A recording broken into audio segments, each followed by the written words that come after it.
Alexander Siddig. Right, the English doctor from Star Trek Deep Space Nine. It's as if you were human. But while Sid, that's what his friends call him, was born in Sudan, he grew up with his mom in the United Kingdom. He's the nephew of the great English actor Malcolm McDowell. Oh my God, Alex Clockwork Orange.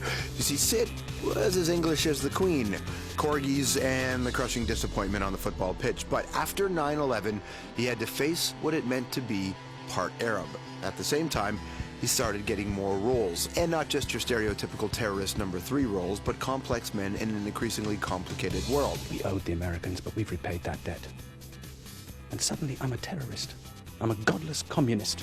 His latest plays into that. It's called Inescapable, premiered at the Toronto International Film Festival. Sid plays a Syrian Canadian who goes back to his home country to rescue his daughter. Well, frankly, I didn't think you'd be able to do very much. Then why are you here? In case something happens to me.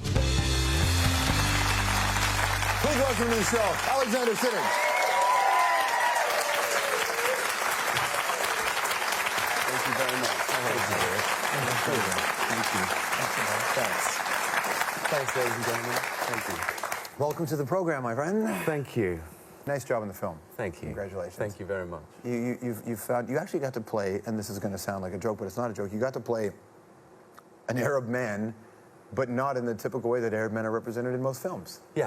Yeah, I think that's probably true. That's about as accurate as it can be. And I'm one of the luckier actors, I think, because I think in the last 5 or 6 years, I've pretty much done that a few times, is trying to kind of swim upstream and play Arab characters that are a little bit more sympathetic, perhaps, than the ones we're used to seeing on CNN. Right, absolutely.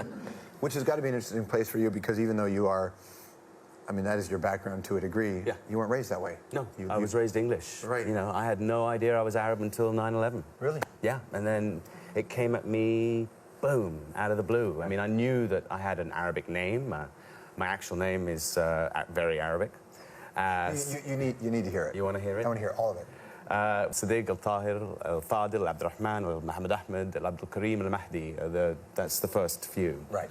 But you can call me Sid. I'll call you Sid. So when 9/11, when it hits you, yeah, is it just when the casting calls come in, or do you start to identify in a way that you didn't realize, you know, you can cut down the tree? I start to identify in a way that I didn't realize I could. I start to get political. I start to figure out what it all means, what the nature of identity means, who owns what piece of me, who owns what piece of everybody. And I'm thinking that certainly the Arab identity has been hijacked by a group of crazy militants and idiotic dictators, and they can be English. I mean, they can be American or English or Arabic. It's not exclusively the Arabs stealing the identity from the Arab culture.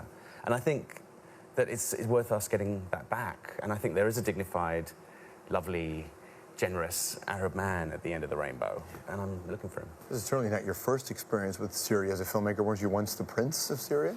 I was. Shall we play this?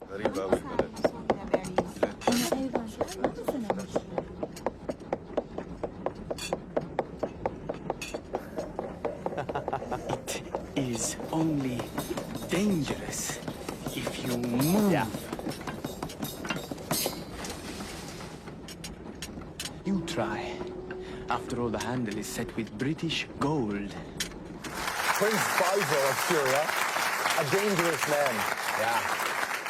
24-year-old boy. But that's also really early in Ray Fiennes' career, right? That's his first movie, first proper movie, and my first proper movie. And Two young men. I got a postcard from Alec Guinness after doing that. Really? Yeah. Sir Alec? Sir Alec Guinness. What did it say? He said, you did a better job than I did.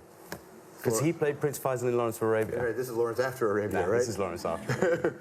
That must have meant something pretty special to get that kind of card. It was a huge thing. It was a huge thing.